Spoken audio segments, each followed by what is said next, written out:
The summer heat pressed down on the Arizona territory like a hand made of brass and fury.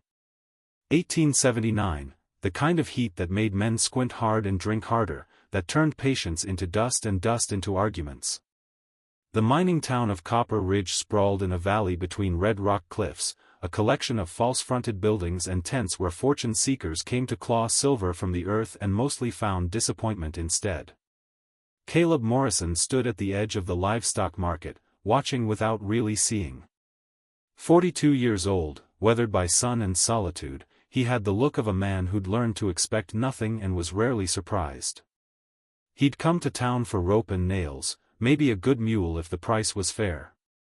His ranch sat 15 miles north, a stretch of scrubland and canyon where he ran cattle with only a dog and his own stubborn will for company.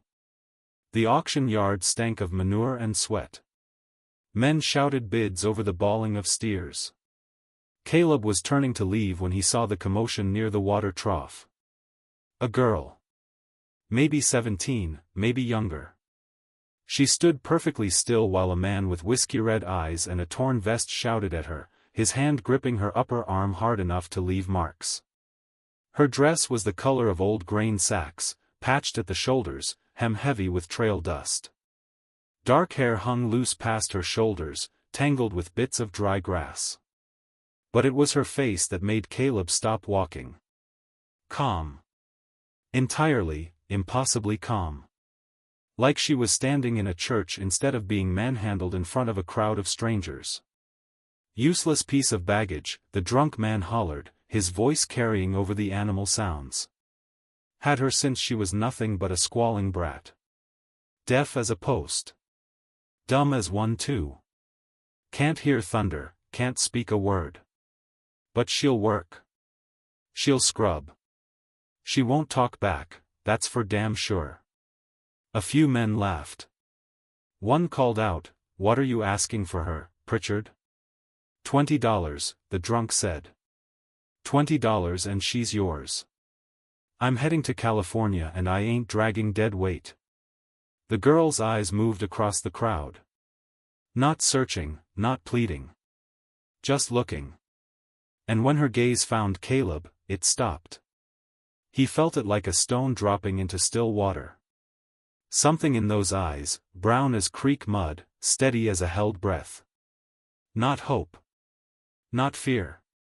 Just recognition. Like she'd been waiting for someone to see her, and now someone had. Caleb's jaw tightened.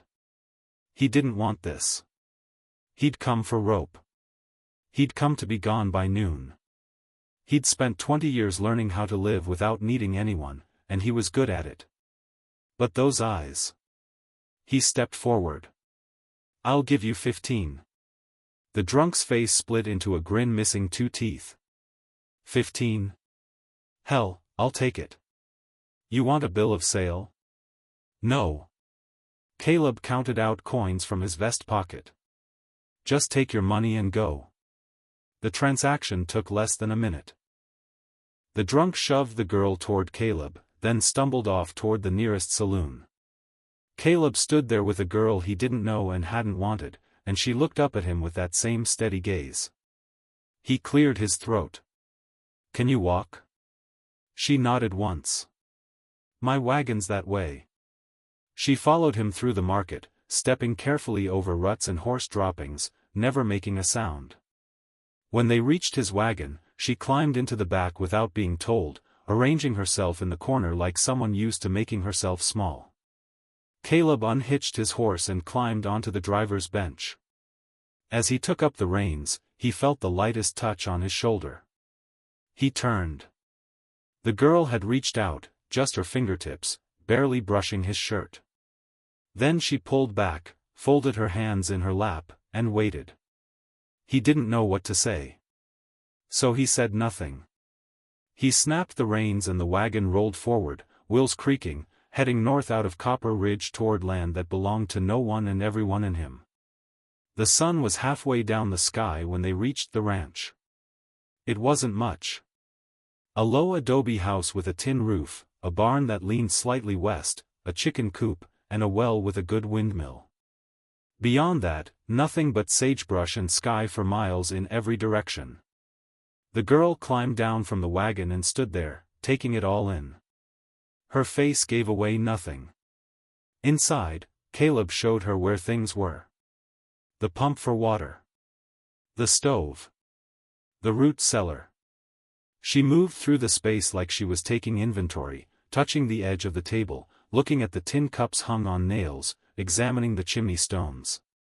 He made coffee and fried some salt pork. They ate in silence.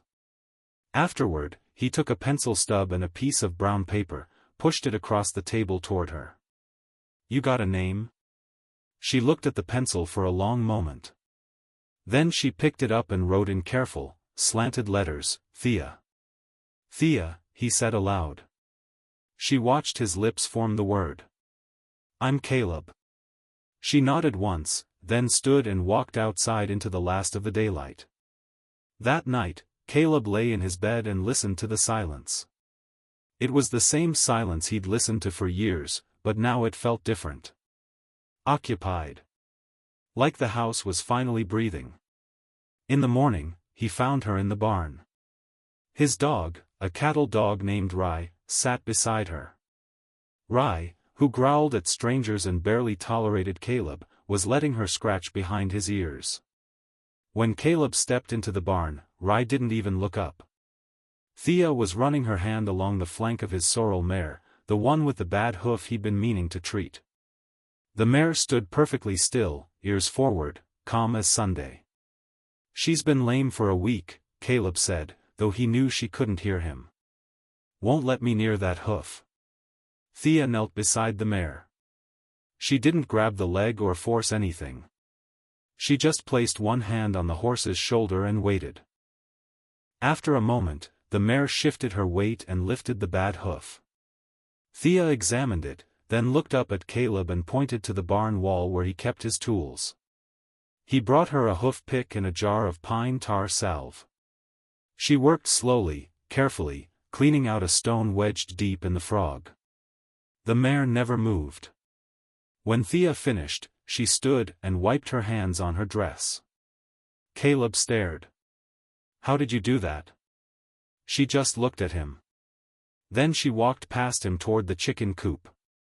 Over the next weeks, patterns formed. Thea woke before dawn, started the fire, made coffee. She fed the chickens, collected eggs, scrubbed the floors. She mended his shirts with thread she'd found in a drawer. She never asked for anything. Never expected anything. She just worked. But Caleb started to notice things. The way she'd pause before the sky changed, tilting her head like she was listening to something he couldn't hear. The way she'd touch the cattle, just a hand on a flank, and know which one was sick before any symptoms showed. The way she'd leave the barn minutes before a dust devil spun through the yard, as if she'd felt it coming in her bones. One evening, he was fixing a fence post when the sky turned strange. Green-gray, heavy with threat. He'd seen storm clouds before, but these felt different. Meaner. He kept working, hammer in hand, nails between his teeth. Thea appeared beside him. She grabbed his wrist hard, pulling him toward the house. He tried to shake her off, but she held tight, her eyes urgent. "What?" "It's just a storm." She didn't let go. She yanked him toward the root cellar, the one built into the hillside behind the house. He finally followed, more out of confusion than belief. They'd barely pulled the door shut when the wind hit. Not wind. A demon. It roared overhead like a train made of rage, tearing at the earth, ripping boards from the barn, sending the windmill spinning wild. Caleb crouched beside Thea in the dark, his heart hammering, and understood. She'd known. Not guessed. Known. When the storm passed and they emerged, half his barn roof was gone. A cottonwood tree had snapped in half. But they were alive. Caleb turned to her. "How?" She placed her hand over her heart, then pointed to the sky. He understood. She felt things. Things no one else could feel. That night, he sat across from her at the table. He wrote on paper, "Thank you. You saved my life."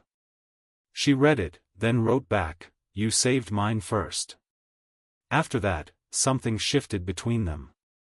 Not spoken, not named, but real as the walls around them. Caleb started teaching her things. How to saddle a horse. How to read brands. How to tell good water from alkali by the plants growing near it. She learned fast, watching his hands, watching his mouth, picking up everything he showed her. She taught him too. How to be still. How to pay attention to the small warnings the world gave before it broke open. How to trust something other than words. He learned her rhythms. The way she hummed sometimes, a soundless vibration in her throat.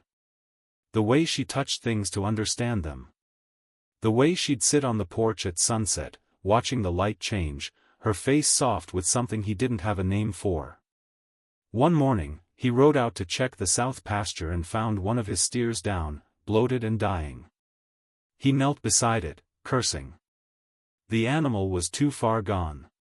He'd have to put it down. Thea appeared on foot, breathing hard from running. She knelt beside the steer, placed both hands on its belly, and closed her eyes. For a long minute, nothing happened. Then the steer belched, a long, rattling sound, and air hissed out. The bloating eased. The animal struggled to its feet. Caleb stared. "What the hell did you just do?" Thea stood, wiping her hands. She wrote in the dirt with a stick, listened. That summer burned on. The heat was biblical, unrelenting. The creek dried to a trickle. Other ranchers started losing cattle. But Caleb's herd stayed healthy. His well never ran dry. His fences stayed intact. People started to notice. First, it was just talk at the general store. "Morrison's got himself a strange one." Then it became questions. "How's his cattle so fat when everyone else is struggling?" Then it became suspicion. "That girl he brought back. She ain't right. Ain't natural." Caleb heard the whispers, but he ignored them. He'd ignored talk his whole life. He was good at it. Then one of his neighbors, a man named Pike, rode up to the house one afternoon. He didn't dismount. Just sat his horse and stared at Thea, who was hanging laundry on the line. "That the deaf girl?" Pike asked. "That's Thea," Caleb said. "She touch any of your stock?" "She helps with the animals, yeah." Pike spat into the dirt. "My best bull died last week. Day after she walked past my fence line."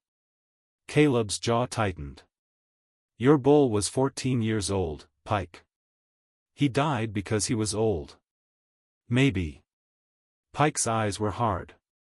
"But people are talking. Saying she's got the mark. Saying she brings misfortune. Then people are idiots."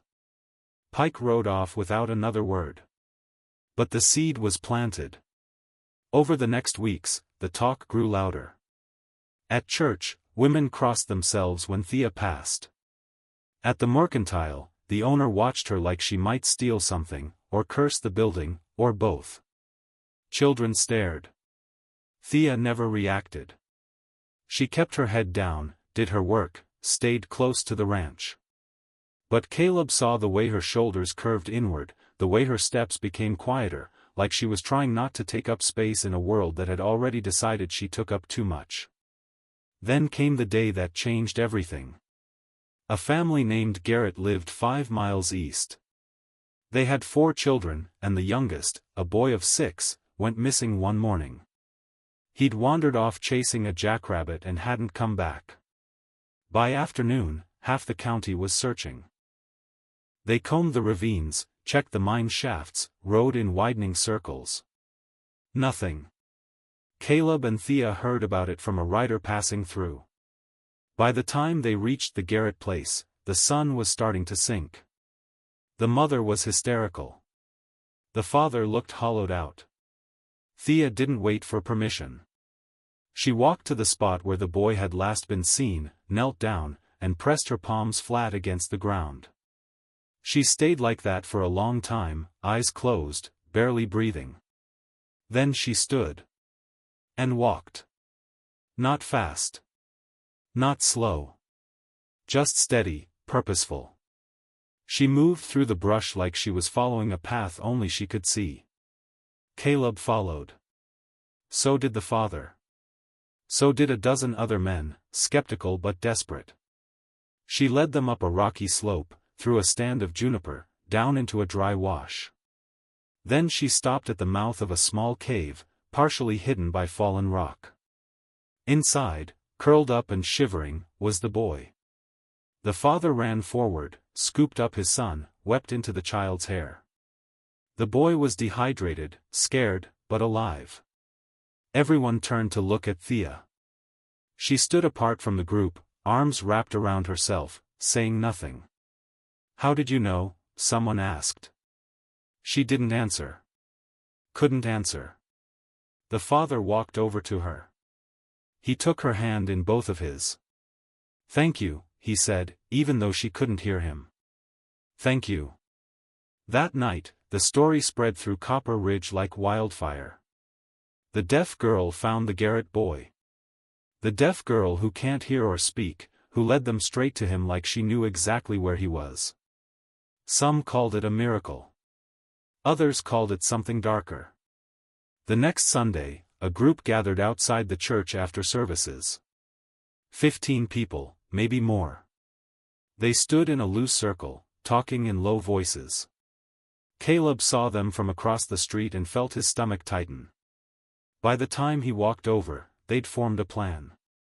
Reverend Stokes, a thin man with a face like a hatchet, stepped forward. "Caleb. We need to talk about the girl. Her name is Thea. We need to talk about what she is." Caleb's hands curled into fists. "She's a girl who can't hear. That's what she is. She found that boy," a woman said. "Found him in a cave nobody knew existed. How'd she do that? I don't know. Maybe she's good at tracking." "She ain't tracking," Pike said. "She's using something else. Something ungodly." A murmur of agreement rippled through the group. Reverend Stokes raised a hand for silence. The Bible speaks clearly about witchcraft and divination. About those who commune with spirits and unclean things.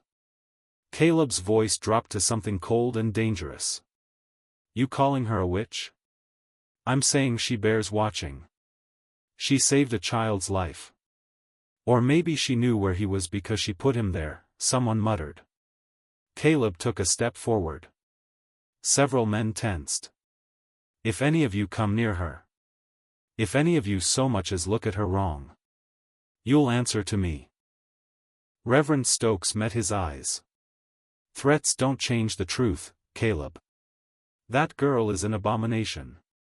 Caleb turned and walked away before he did something he'd regret. But he knew. This wasn't over. That night, he sat Thea down at the table. He wrote, "Some people are afraid of you.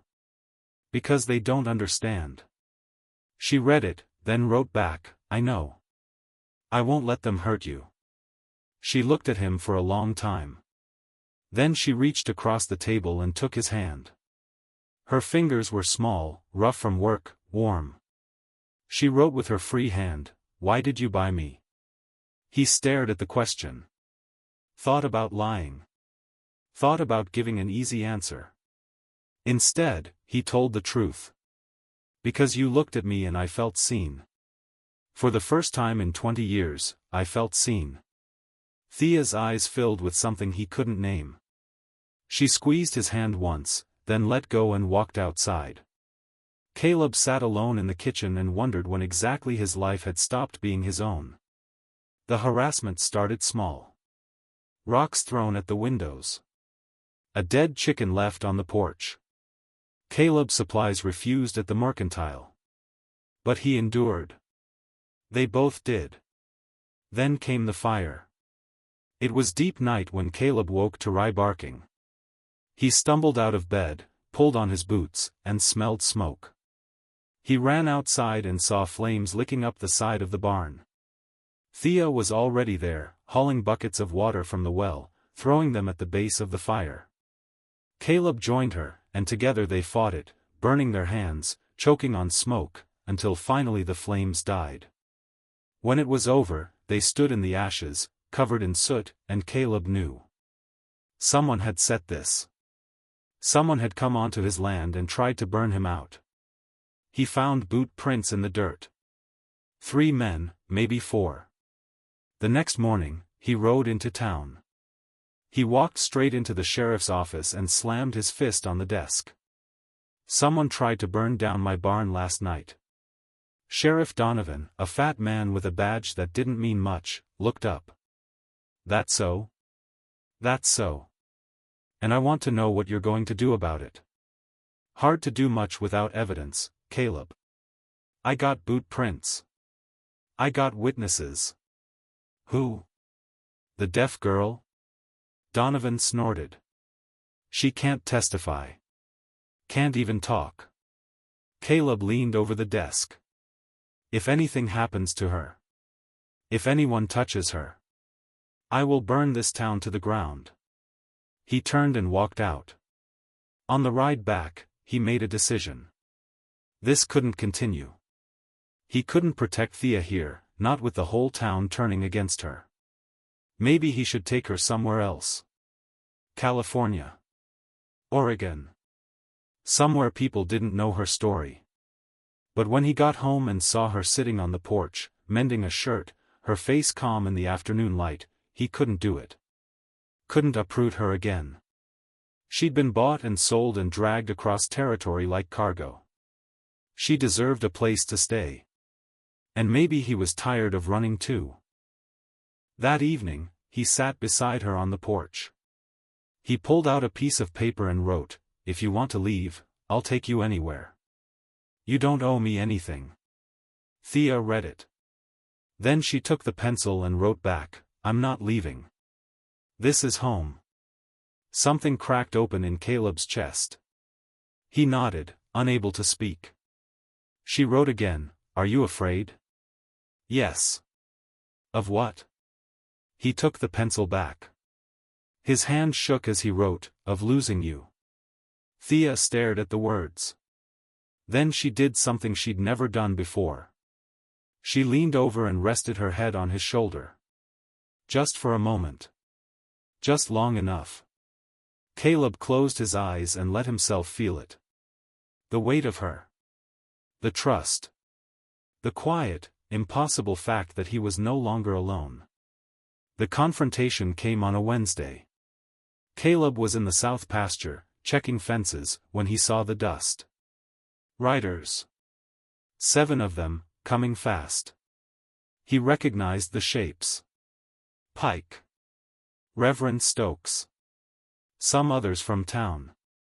He rode back to the house at a gallop. Thea was in the garden, pulling weeds. When she saw his face, she stood. "Get inside," he said, though she couldn't hear him. He gestured sharply toward the house. She understood. The riders pulled up in a half-circle in front of the house. They didn't dismount. Pike held a rifle across his saddle. The others looked grim, determined. Caleb stepped off his horse and stood between them and the house. "What do you want?" "The girl," Reverend Stokes said. "We're taking her to the territorial judge. Let him decide what she is. She's not going anywhere. This ain't your choice, Caleb. This is about the safety of the whole county. She hasn't done anything wrong." "She's unnatural," Pike said. "She hears things she shouldn't. Knows things she can't know. That ain't Christian." Caleb's voice was steady, but his hand rested near his gun. "She's deaf. She pays attention. That's all." "Then why did my cattle die after she walked past?" "Because you're a bad rancher." Pike's face flushed red. He raised his rifle halfway. Caleb didn't move. Reverend Stokes held up a hand. There's no need for violence. We just want to take her into town. Ask her some questions. She can't speak. What questions are you going to ask? We have ways of testing for witchcraft. Like what? Throw her in the creek and see if she floats? A tense silence fell. The horses shifted, blowing through their nostrils. The sun beat down merciless and hot. Then the door opened. Thea stepped out onto the porch. Caleb turned, tried to wave her back inside, but she ignored him. She walked down the steps and stood beside him, her face calm, her hands loose at her sides. The riders stared at her. Reverend Stokes pointed. You see? She don't even fear us. That's the devil's work. Thea looked at each man in turn. Then she did something that made everyone go still. She opened her mouth. And spoke. Her voice was rough, unused, barely more than a whisper. But it was a voice. I am not a witch. The riders recoiled. Pike's horse sidestepped nervously. Caleb stared at her, stunned. Thea continued, each word slow and deliberate. I cannot hear. But I can feel. I can feel the earth. I can feel the sky. I can feel when things are wrong. That is not evil. That is a gift. Her voice grew stronger. You are afraid because you do not understand. But your fear does not make me dangerous. Your hate does not make me wrong. She looked at Reverend Stokes. I saved a child. I have hurt no one. If that is wickedness, then judge me. But know that your God sees your hearts, too. No one moved. No one spoke. Then Thea turned and walked back into the house. The silence stretched out, thick and heavy. Finally, Reverend Stokes cleared his throat. She can talk. She can, Caleb said quietly. But she chooses not to. Because people like you taught her that her voice didn't matter. Pike lowered his rifle. He looked uncomfortable. We didn't know. You didn't ask. One by one, the riders turned their horses and rode away. Pike was the last to go. He paused, looked back at Caleb. I'm sorry about your barn. Then he was gone too. Caleb stood in the yard for a long time, watching the dust settle. Then he went inside.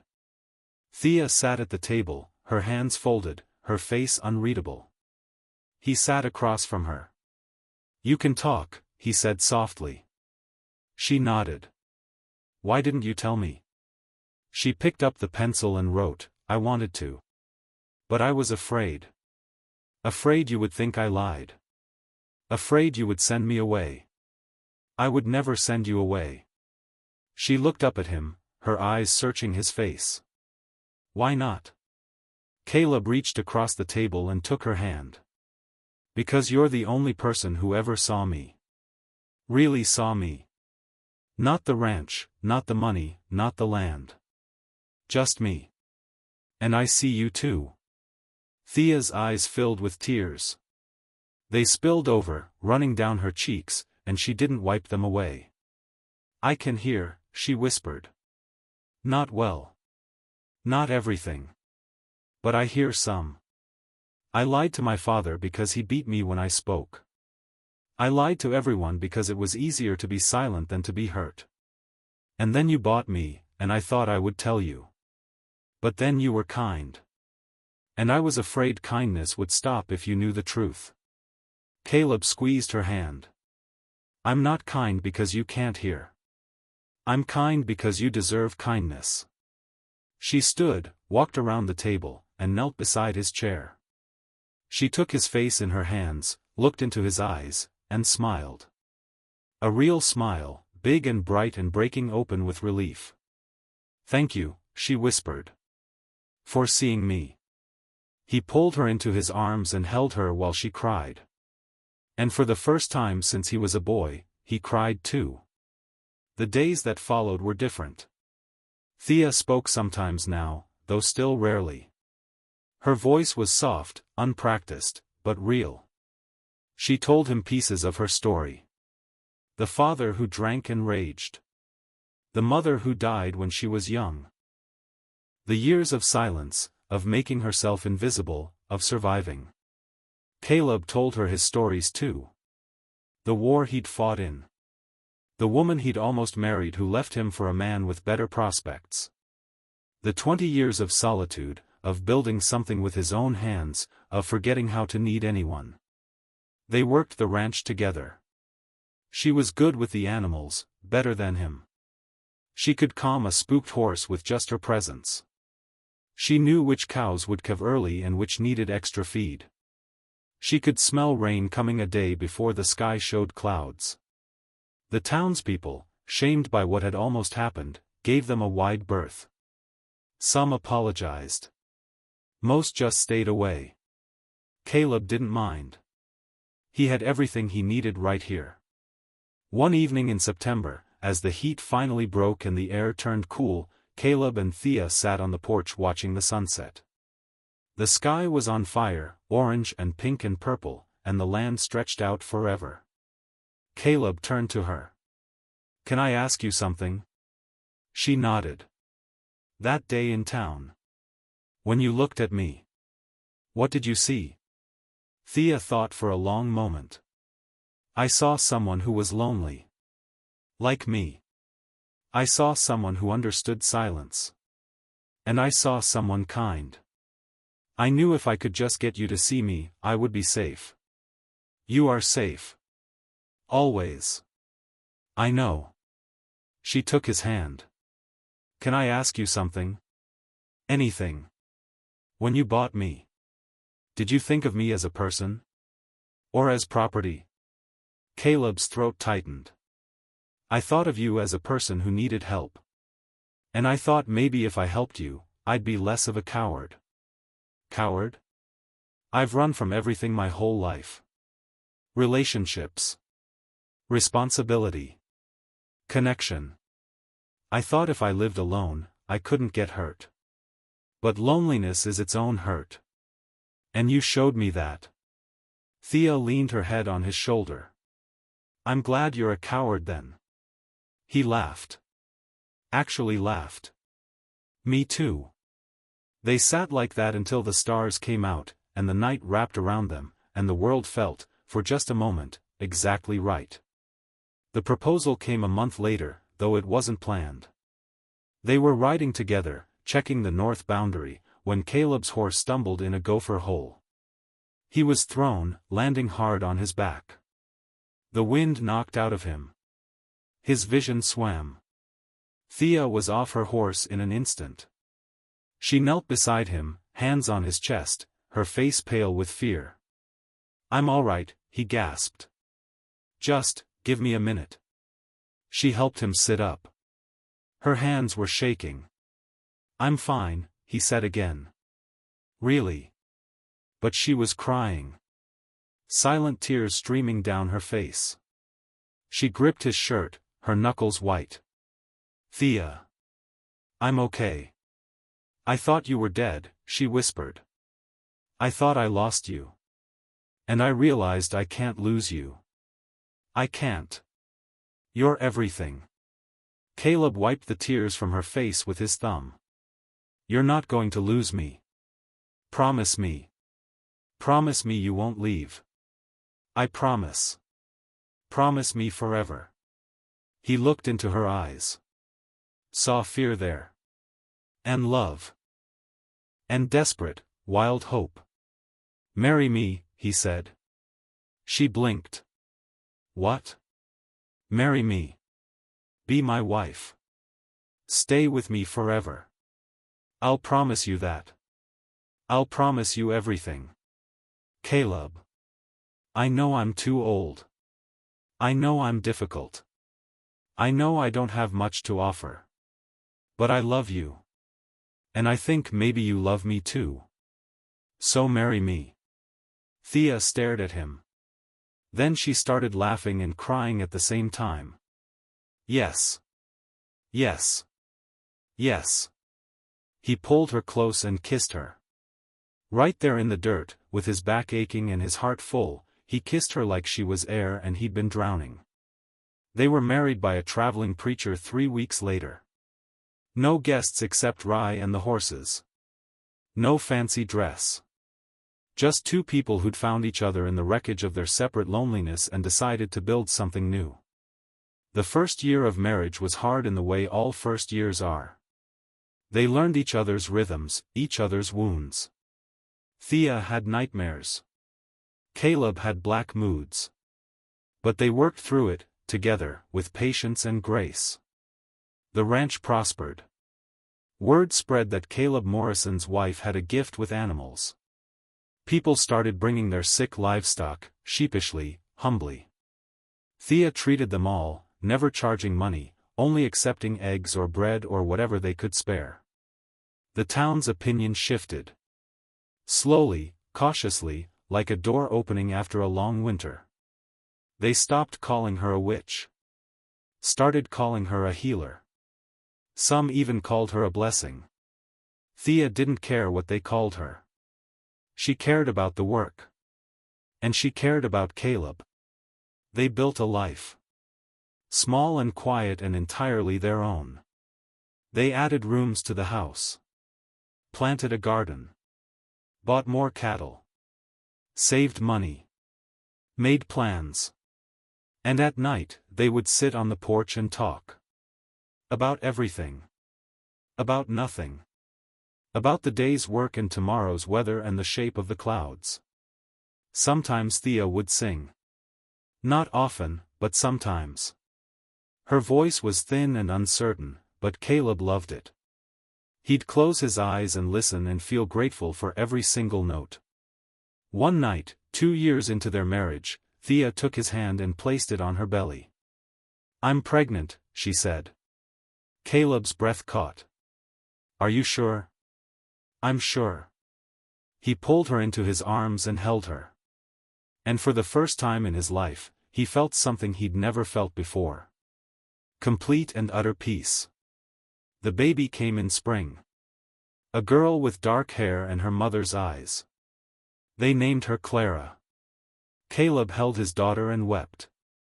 This tiny person, this miracle, this proof that broken things could heal and lonely people could find each other and love was real and possible and worth fighting for. Thea watched him, smiling. "You're a good father," she said. "I don't know how to be a father." "You'll learn. We'll learn together." And they did. The years passed. Clara grew. 2 more children followed, a boy they named James and another girl, Lila. The house filled with noise and laughter and life.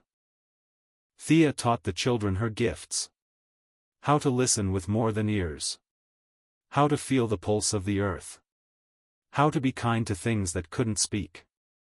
Caleb taught them how to ride and rope and work. How to fix what was broken. How to keep promises. Together, they raised children who were strong and gentle and unafraid. The ranch became known throughout the territory. Morrison's Place. Where the healer lived. Where lost animals found their way home. Where silence was respected and differences were celebrated and love was louder than fear. Caleb and Thea grew old together. His hair went gray, then white. Her hands grew gnarled with arthritis. But they still sat on the porch every evening, holding hands, watching the sunset. "Do you ever regret it?" Caleb asked one night. "Regret what?" "Staying. Marrying me. This life." Thea looked at him like he'd asked if the sky was green. "Never. Not once. Not even when it was hard. Especially when it was hard. That's when it mattered most." He kissed her knuckles. "I love you. I know. I always know." They sat in comfortable silence as the stars appeared one by one. Somewhere in the house, their grandchildren were playing. Clara's children, visiting for the summer. The sound of young voices, bright and hopeful. "We did good," Thea said softly. "We did. Better than good. We did real." Caleb nodded. "Yeah. We did real." And that was the truth of it. They had built something real. Something that lasted. Something that mattered. The morning Caleb turned 65, he woke to find Thea already dressed and standing by the window. The early light caught her profile, and for a moment he saw her as she'd been that first day. Young, silent, standing in the dust with eyes that saw too much. "You're up early," he said, his voice rough with sleep. She turned and smiled. "Couldn't sleep. Too much to be grateful for." He joined her at the window. Outside, the land spread in every direction, gold and green in the new sun. His land. Their land. The place they'd chosen each other over and over again. "Come with me," Thea said. "I want to show you something." They walked together across the yard, past the barn, past the well, out into the open pasture where the cattle grazed lazy and content. She led him to a spot he knew well. A slight rise where you could see the whole ranch spread out like a painting. She'd placed a blanket there. On it sat a basket with bread and coffee and fresh butter. "What's this?" he asked. "A picnic. For your birthday. We could have eaten inside. We could have. But I wanted to eat here. Where I can see everything we built." They sat together on the blanket. Thea poured coffee into tin cups, the same cups from that first night decades ago. They ate in comfortable silence, the kind of silence that comes from knowing someone so completely that words become optional. After a while, Thea spoke. "Do you remember what you said the day you bought me?" "I said I'd take both. You and the horse." "No. After. In the wagon." Caleb thought back. "I don't think I said anything." "Exactly. You were silent. And I knew then that you understood. That silence isn't empty. It's full. Full of listening, full of attention, full of everything words try to be but can't quite reach." She took his hand. "That's what you gave me. The first person who understood that my silence wasn't broken. It was just different." Caleb's throat tightened. "You gave me more than I gave you." "No. We gave each other exactly what we needed. You gave me safety. I gave you purpose. You gave me a home. I gave you a reason to keep living in it. We saved each other." They sat watching the sunrise climb higher, painting the sky in shades of rose and amber. The cattle lowed softly. Somewhere a rooster crowed. Life moved around them, steady and sure. "I used to think I was cursed," Thea said quietly. "Because I couldn't hear the way others could. Because my father said I was worthless. Because the world treated me like I was less than human. You're not cursed. I know that now. But it took you to teach me. You treated me like I mattered before you even knew my name. You saw a person where everyone else saw a problem." Caleb pulled her closer. "You were never a problem. You were an answer." They finished their breakfast as the sun rose higher. When they stood to leave, Thea paused, looking back at the view. "This is what heaven looks like," she said. "Not streets of gold or angels with harps. Just this. Land and sky and someone to share it with. Then we've been living in heaven for 26 years. She laughed. That laugh he loved, the one that came from deep in her chest and made her whole face light up. "Yes. I suppose we have." That afternoon, the family arrived. Clara and her husband, bringing their 3 children. James, now a sheriff 2 counties over, with his quiet wife. Lila, still unmarried but content, working as a teacher in Copper Ridge. The house filled with noise and energy. Children ran through rooms, chased by the dogs. Women gathered in the kitchen, preparing food. Men stood on the porch, talking about cattle prices and weather. Caleb stood in the middle of it all, slightly overwhelmed, completely happy. This chaos, this beautiful chaos, had come from him and Thea. From two broken people who'd found each other in a dusty market town and decided to try. At dinner, they gathered around the long table Caleb had built 30 years ago. It was crowded, loud, full of reaching arms and spilled milk and laughter that echoed off the walls. James stood and raised his glass. To my father. Who taught me that strength isn't about muscle or money. It's about standing up when it would be easier to walk away. It's about protecting what matters, even when the whole world tells you to let it go. Everyone raised their glasses. Caleb nodded, too moved to speak. Then Clara stood. And to my mother. Who taught me that being different isn't being wrong. That silence can speak volumes. That the greatest power in the world is knowing what someone needs before they ask. Thea wiped her eyes, smiling. Lila was the last to stand. And to both of them. For showing us what real love looks like. Not the kind in books or songs. The kind that wakes up every day and chooses each other. The kind that weathers storms and droughts and fear. The kind that lasts. Caleb reached for Thea's hand under the table. She squeezed back. After dinner, after the dishes were washed and the children put to bed, Caleb and Thea slipped outside. The night was cool and clear, stars scattered across the sky like diamonds on black velvet. They walked to the barn, where it had all started. Where she'd first shown him that she understood animals in a way he never could. Where he'd first realized she wasn't deaf at all, just listening to different things. Inside, the horses nickered softly. Caleb lit a lantern, casting golden light across the stalls. "Remember the day I brought you home?" he asked. "Every detail. I was terrified you'd change your mind. That you'd realize I was more trouble than I was worth. I knew you were worth it the moment I saw you." "Liar." She smiled. "You were just as terrified as I was." "Maybe. But I was also sure. More sure than I'd been about anything in my life." Thea ran her hand along the wall, the same gesture she'd made that first day. "This barn has seen a lot. Births and deaths. Sickness and healing. The fire. All our fights. We didn't fight much. We fought plenty. You just don't remember because I won them all." Caleb laughed. "That's true." They stood together in the quiet barn, surrounded by the smell of hay and horses and years of accumulated living.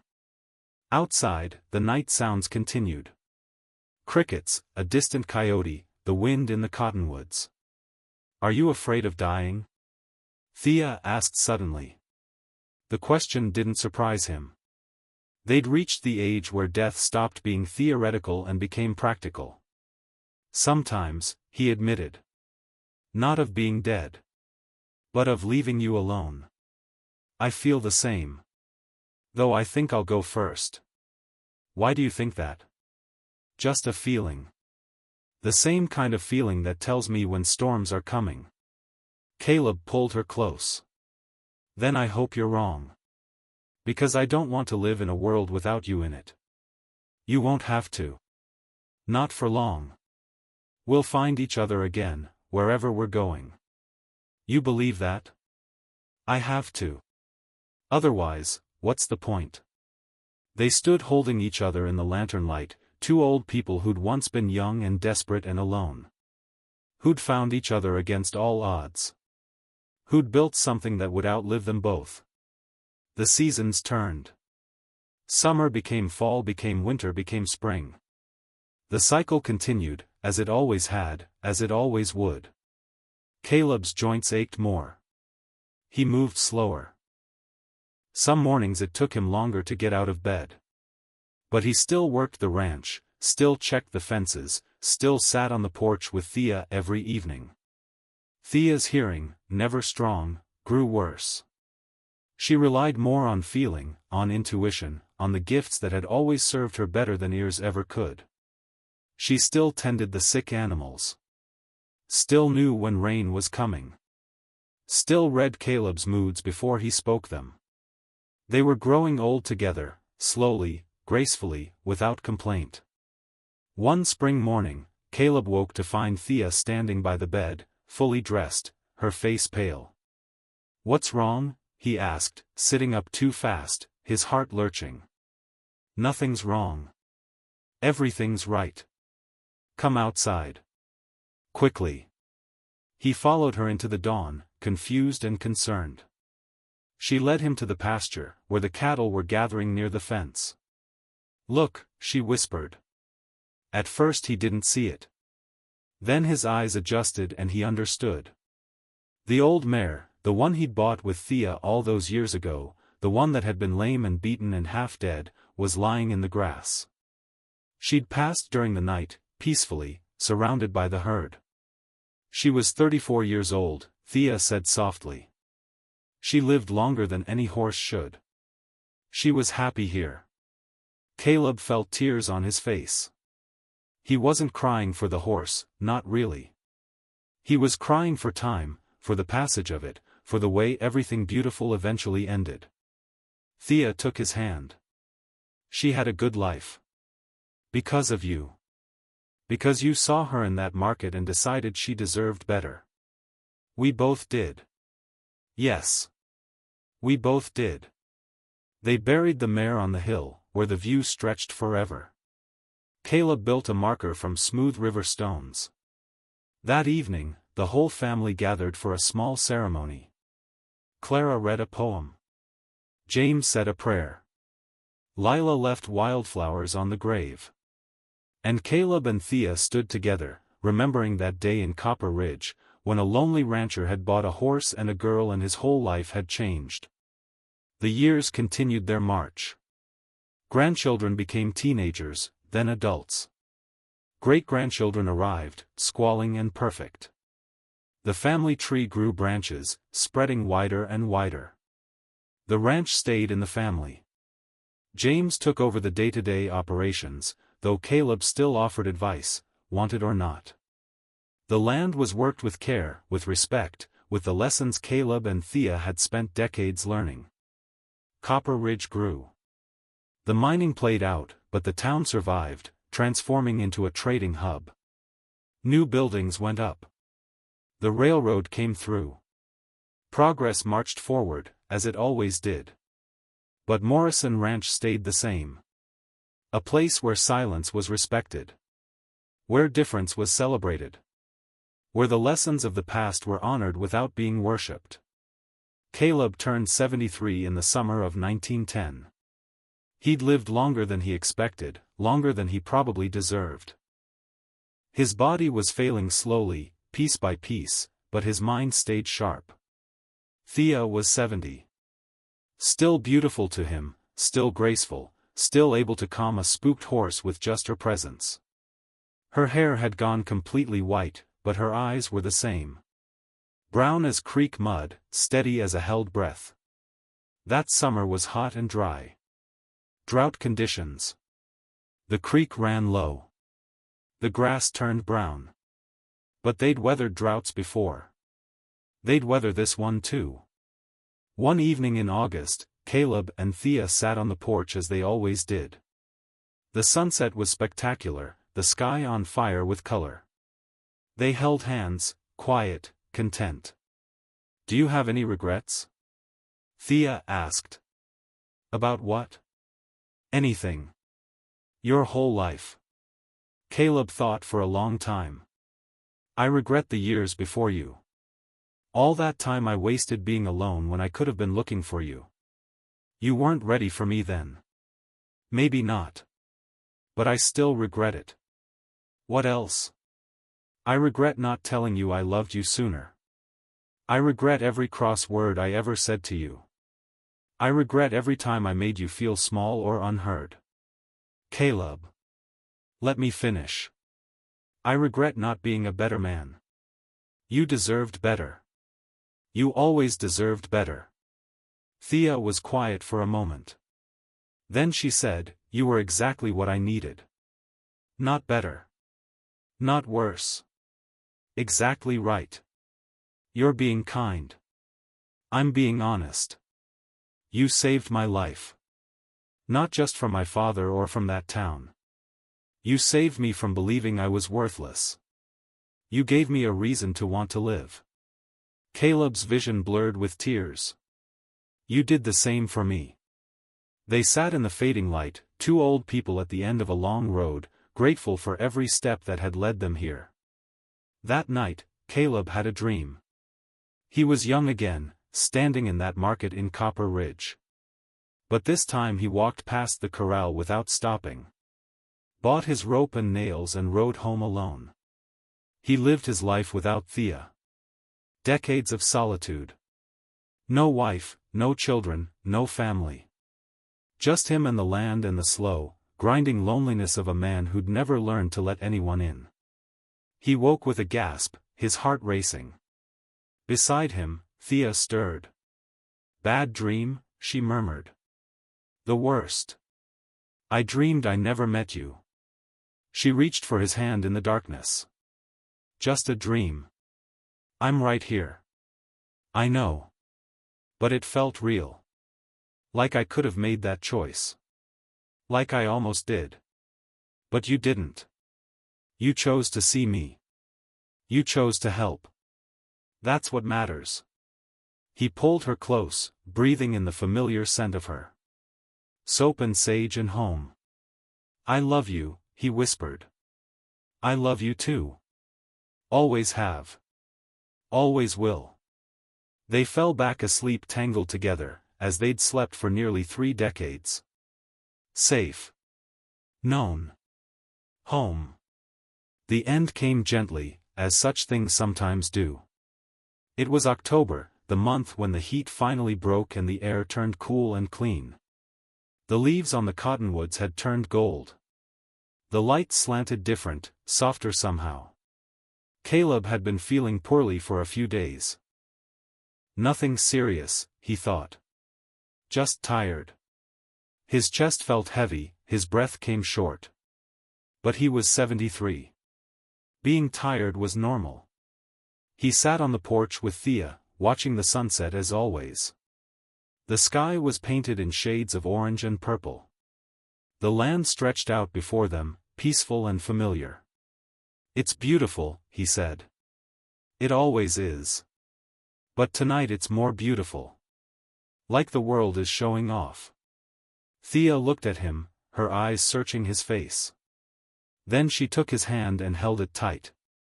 "Are you all right?" she asked. "I'm perfect. Everything is perfect." They sat in silence as the sun sank lower. Caleb felt a peace settle over him, deep and complete. He'd lived a good life. He'd loved and been loved. He'd built something that would last. "Thea," he said softly. "Yes?" "Thank you. For everything. For seeing me. For staying. For making my life worth living." She squeezed his hand. "It was my honor. I mean it. You were the best thing that ever happened to me." "Caleb, you're scaring me." "Don't be scared." "I'm not scared. I'm just grateful." The sun touched the horizon, and the sky blazed with color. Caleb took a deep breath, felt his chest expand, felt the air fill his lungs. Then he let it out slowly, watching the light fade. "I love you," he whispered. "I love you too." He closed his eyes. Just for a moment, he thought. Just to rest. And that's how he left. Quietly, peacefully, holding the hand of the woman he loved, watching a sunset that took his breath away. Thea felt the change immediately. The way his hand relaxed in hers. The way his breathing stopped. She knew before she looked at his face. She didn't cry. Not yet. She just sat with him as the darkness came, holding his hand, memorizing the weight of it. Around them, the night sounds began. Crickets, an owl, the cattle settling for sleep. "I'll find you again," she whispered. "Wherever you've gone. I'll find you." The funeral was small but well attended. The family came, of course. But so did people from town, from neighboring ranches, from as far away as 3 counties. All of them with stories about Caleb Morrison. About his fairness, his integrity, his quiet strength. Thea listened to them all, nodded politely, accepted their condolences with grace. But inside, she felt hollow. Half of her was missing. The half that had kept her steady for 30 years. They buried him on the hill beside the old mare, where the view stretched forever. The marker was simple. Just his name and dates, and beneath that, a single line Thea had chosen: he saw what others missed. After the funeral, after everyone had gone home, Thea walked back up the hill. She sat beside the fresh grave and talked to him. "I know you're not really here," she said. "I know you're somewhere else now. But I don't know where else to come. This is where your body is, so this is where I'll talk to you." The wind rustled through the grass. She pulled her shawl tighter. "The ranch will be fine. James will take good care of it. The family will be fine too. You built something strong. Something that will last long after both of us are gone." She paused, gathering her thoughts. "I'm not ready to let you go. I know I'm supposed to be strong. I know I'm supposed to move forward. But I don't want to. I want to stay right here in this moment, where you're still close enough to feel." The sun was setting again, painting the sky in familiar colors. Thea watched it, remembering all the sunsets they'd watched together. Thousands of them. And still not enough. "I'll be all right," she said finally. "I'll keep going. I'll take care of the family and the ranch and all the animals that need help. I'll do what you would have wanted me to do. But I'll miss you. Every day, every hour, every breath. I'll miss you." She stood slowly, her joints protesting. She was getting old too. Her time would come soon enough. "Sleep well, my love. I'll see you again soon." She walked back down the hill as darkness fell, alone but not lonely. Never lonely. Because Caleb was still with her, in every corner of this ranch, in every memory, in every beat of her heart. The months passed. Winter came, harsh and cold. Thea stayed strong, kept busy, helped raise the great-grandchildren who came to visit. She told them stories about their great-grandfather. About how he'd saved her life. About how they'd built this ranch from nothing. About what real love looked like. Spring arrived. The land turned green again. Life renewed itself as it always did. One morning in April, Thea woke to find birds gathering outside her window. Dozens of them, all different kinds, singing a chorus that even she could hear. The sound was beautiful, overwhelming. She knew what it meant. She'd always known. She got dressed slowly, carefully.